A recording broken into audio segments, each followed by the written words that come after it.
that stands for the Bounce Back League, and it is a trauma-informed sports league designed to deliver a program that is trauma-informed within a sports league setting, and it's designed for everyone. We designed this program to be universal because we believe that it's of benefit to anyone that participates. And it's especially about benefit to those that have suffered some kind of trauma in their life.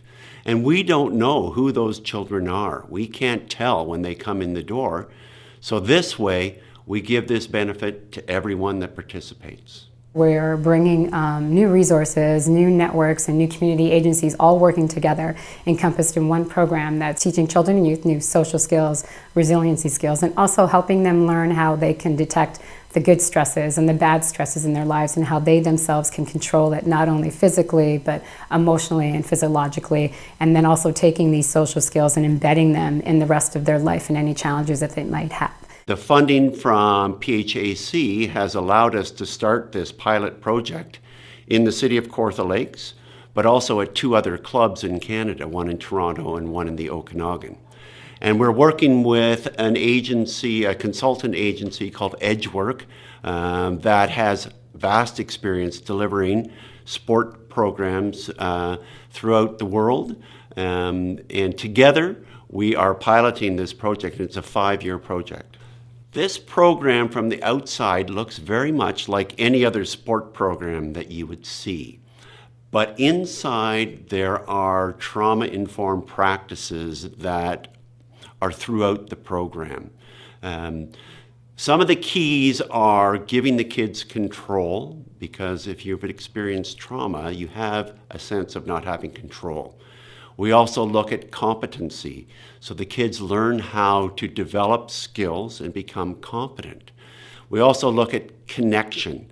So children that have suffered from trauma have difficulty connecting or making what we call pro-social connections. So we work on that. We also look at contribution. So being part of a team, you obviously have a lot to contribute, and your teammates count on you and you can count on your teammates.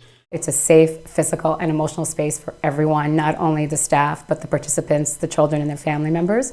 And then also relationship building, and this is what it's about, having that support, having someone you can trust, knowing that there's consistency and reliability, that knowing every week at this time, I know that I will see that staff. I have one girl in particular, when she started with us, whenever she would get upset, she kind of shut down. Or would suppress, and you could tell that something was bothering her, but she was like, no, I'm fine, I don't want to talk about it.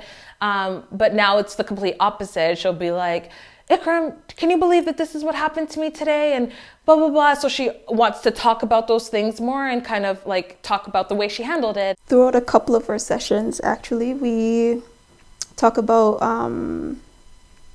like stressors and how they can, how they feel and how they can identify how they're feeling, and different things that they can do when they're feeling however it is that they're feeling. And maybe sometimes even just letting their friends know, okay, this is how I'm feeling. And that's a part of Build My Team as well, that we try to show them. There are kids that didn't want to play in the activities at all when we first started. They were really resistant. They thought it was silly, especially the team time at the end, where now I see them running the conversations. You hear that conversation continue in the hallways as they come out of the gym, which is, I think, what the program is really about, is those conversations that happen after the fact. I honestly did not expect them to be that open at that time, but they were open and they spoke about how they were feeling, and some of the things that they have tried, some of the things that does not work for sure, and they were willing to hear other things that they could try. For us, this would be a success after the 5-year pilot, would be one that we would see more children that are physically and emotionally, mentally in a better state, Two, that they're engaged, that we have more of our kids that are engaged. We don't have as many negative behaviors happening in some of our program settings. What we're looking to do with this module now with the Bounce Back League is take it across the country. We've added value in the program because not only do they get to experience sport, to learn sport and to get all of the benefits from participation in sport, but they learn the skills that they're then able to transfer to other areas of their life. And that is the real key to the Bounce Back League.